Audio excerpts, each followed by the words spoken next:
گجرانوالہ سے خبر شامل کرتے ہیں اپنے نمائندے علی رضا سے۔ تھانہ دھلے پولیس کی کارروائی، شراب فروشی میں ملوث 2 کس ملزمان پولیس کے شکنجے میں۔ ملزمان کے قبضے سے شراب کی چالو بھٹی، 40 لیٹر دیسی شراب، 1400 لیٹر لہن اور نقدی برآمد۔ نوجوان نسل کے محفوظ مستقبل کے لیے منشیات سے پاک معاشرے کی تشکیل میں اپنا کلیدی کردار ادا کرتے رہیں گے۔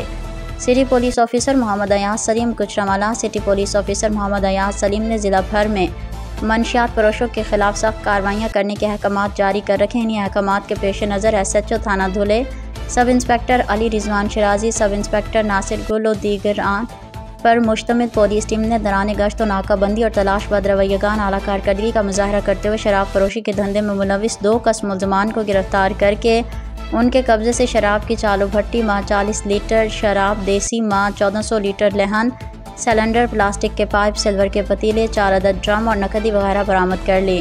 گرفتار کیے ملزمان میں یوسف اور اکرام شامل ہیں۔ دوران تفتیش ملزمان نے بتایا کہ وہ گجرانوالہ شہر کے مختلف علاقوں میں شراب فروخت کرتے تھے۔ سماجی و سیاسی تنظیموں اور علاقہ کے مکینوں کا پولیس کو خراج تحسین۔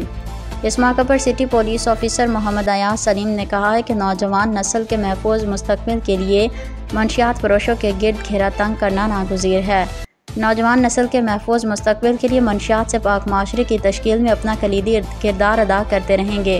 اعلیٰ کارکردگی کا مظاہرہ کرنے پر سی پی او نے ایس ایچ او تھانہ دھلے اور ان کی پولیس ٹیم کے جوانوں کو شاباش دی۔